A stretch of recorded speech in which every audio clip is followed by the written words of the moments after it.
Olá, meus irmãos, graça e paz, tudo tranquilo? Se você é pastor, esse vídeo é para você. Nós vamos falar sobre as demandas e os perigos do ministério pastoral. Fique com a gente.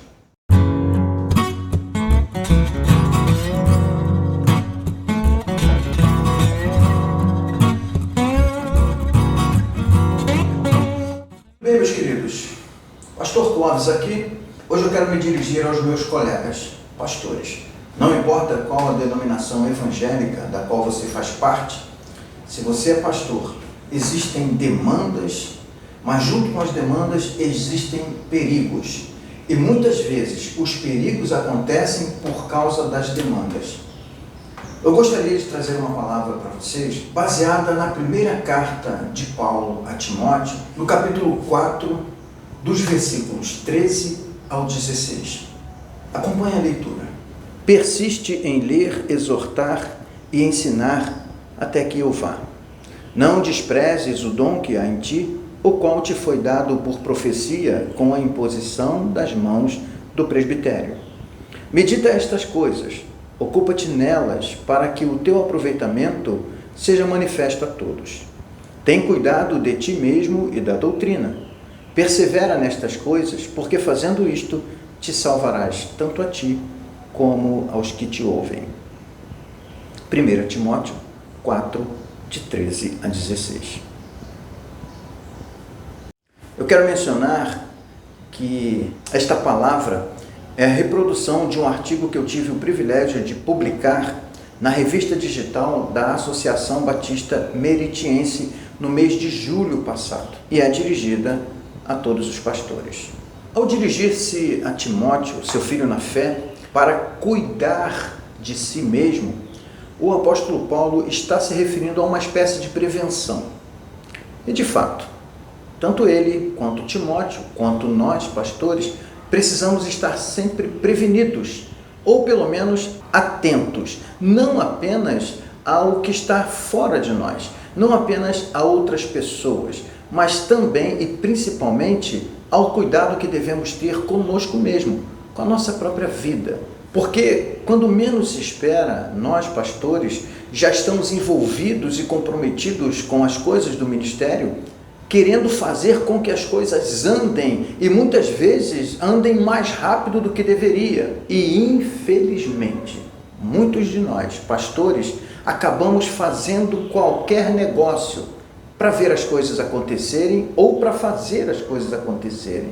Por essa razão, há a necessidade de sermos criteriosos acerca de duas coisas: a diligência com o ensino das Escrituras e o cuidado com a nossa integridade pessoal. Essas duas coisas precisam caminhar juntas, porque o ensino da Escritura terá pouco valor se não houver uma devida correspondência com a santidade e com a vida pessoal do pregador. Digo, com a vida pessoal do pastor. A recomendação é para que jamais se prostre exausto, porque muitas coisas sucedem que podem nos desviar da trajetória.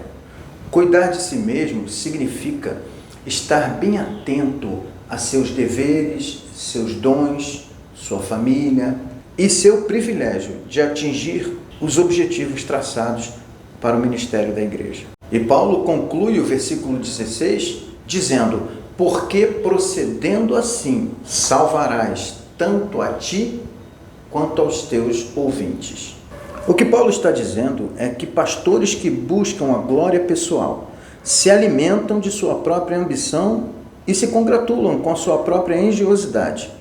E isso é nada.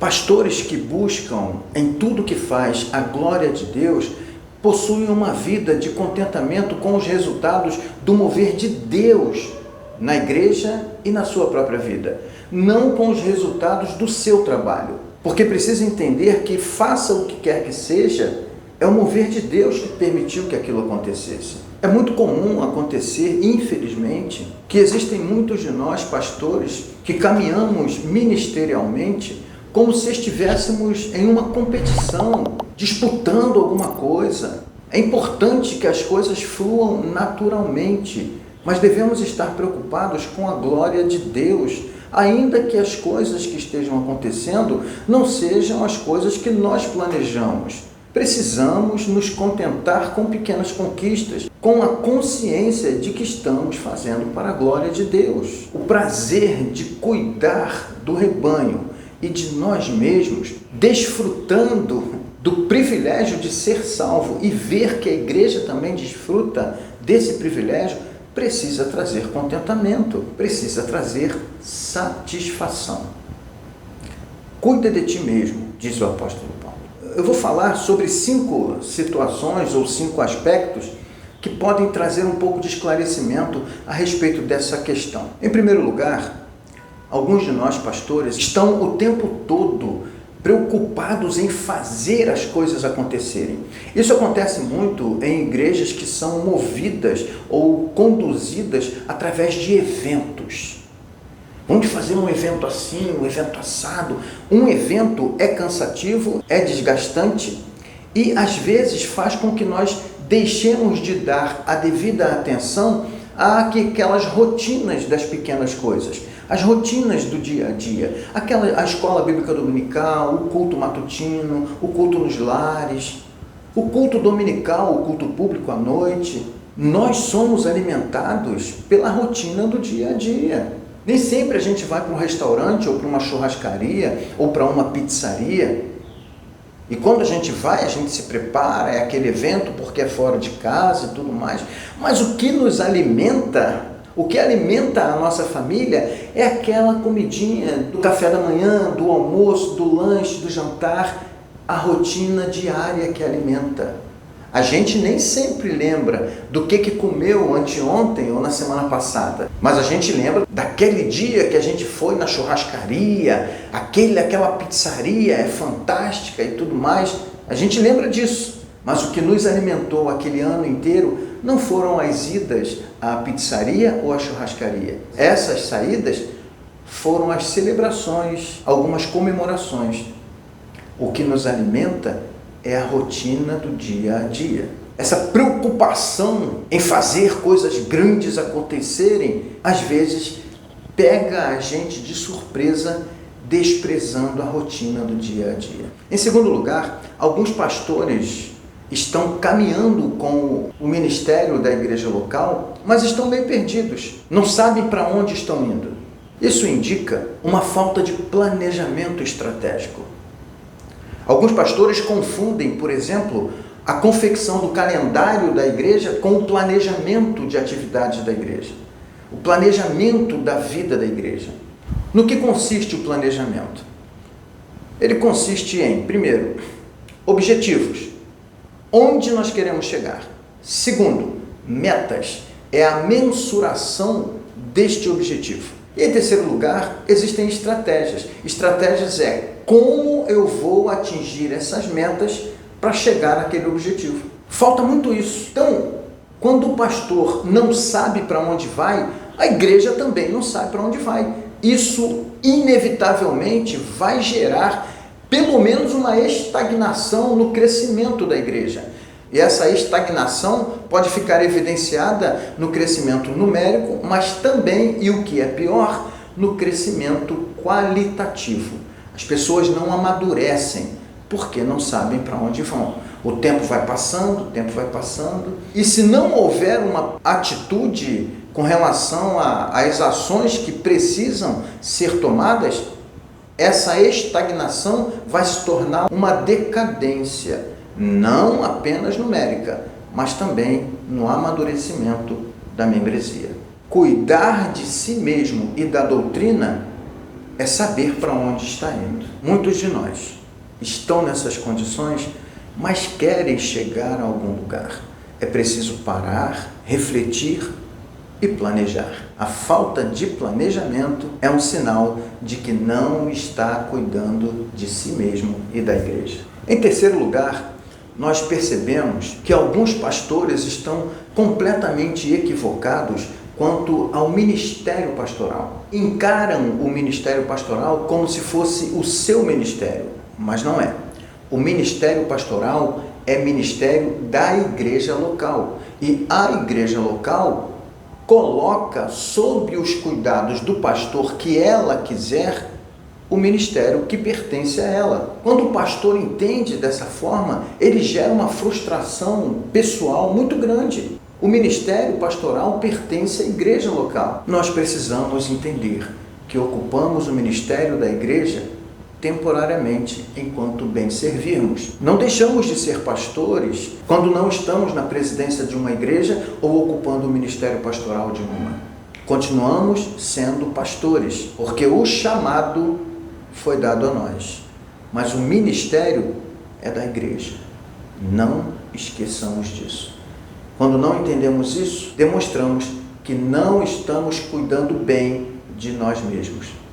Olhamos para a igreja ou para o ministério da igreja como se fosse nosso, acabamos deixando de olhar para outras coisas que também estão sob nossos cuidados. Mas tem mais um aspecto, e na verdade são 5.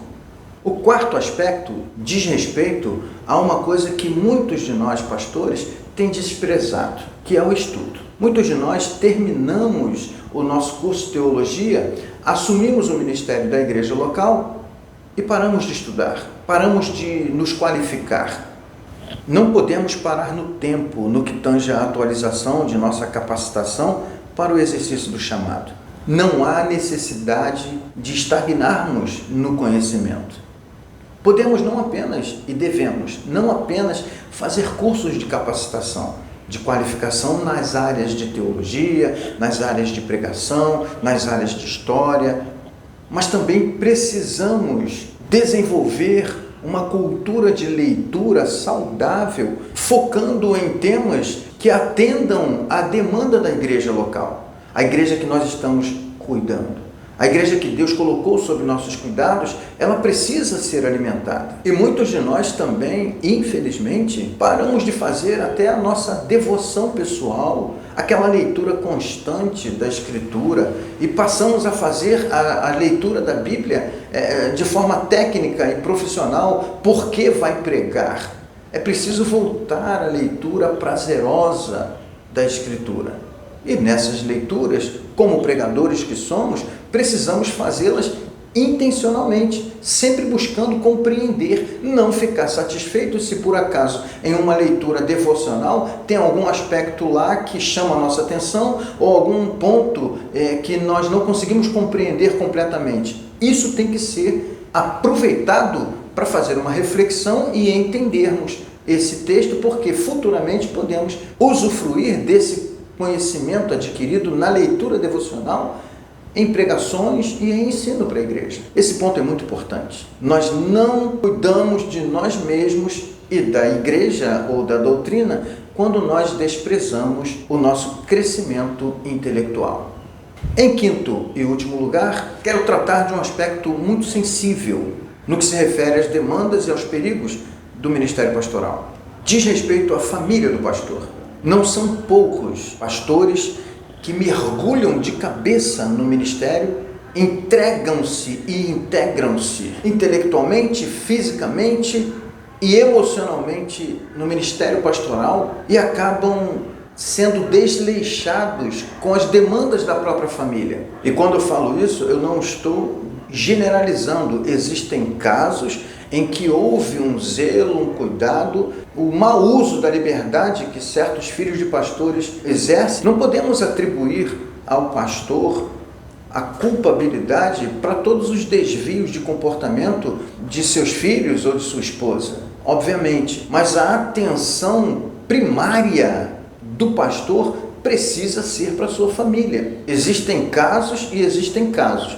Volto a dizer, não estou generalizando, mas é preciso que atentemos para isso. É uma situação constrangedora, como pastor, ter que ouvir a exortação de Paulo quando ele diz que quem não governa a própria casa, como poderá governar a casa de Deus? Então, este quinto e último aspecto diz respeito ao fato de que cuidar de si mesmo implica em cuidar também da própria família. Talvez alguém pense a respeito do que seria salvar-se a si mesmo. Parece que o Timóteo seria responsável pela sua própria salvação ou pela salvação de seus ouvintes. Mas não. O que seria salvar-se a si mesmo? A bem da verdade, até muitos pastores têm perdido muita coisa essencial quando não cuidam de si mesmos e da doutrina. Até mesmo a perda da alma. E quando eu falo perda da alma, eu não me refiro à perda da alma no sentido escatológico, mas perder a alma aqui e agora, perdendo a integridade, perdendo a alegria, o prazer de estar fazendo o que foi chamado para fazer, perdendo a sensibilidade, perdendo a vontade de buscar uma vida de santificação por conta das demandas exacerbadas do ministério, perdendo a capacidade de se encantar com o reino de Deus, nas coisas simples que são resultados do seu mover na vida pessoal, na vida familiar e até no ministério. Perder a alma quando se distancia da vida familiar, do amor conjugal, do diálogo e das brincadeiras, da diversão com filhos e com netos. Perder a sua alma ao pensar em dedicar mais a vida à igreja local do que a Cristo. Que a graça e a misericórdia de Deus em Jesus esteja salvando nossos pastores, ao mesmo tempo que pastores estejam salvando a si mesmos, entendendo que salvar a si mesmo é algo que acontece quando obedecemos à vocação, cumprindo fiel e corretamente o chamado do Senhor. Que Deus te abençoe e continue te sustentando. Um grande abraço, fique com o meu ósculo santo e até o próximo vídeo.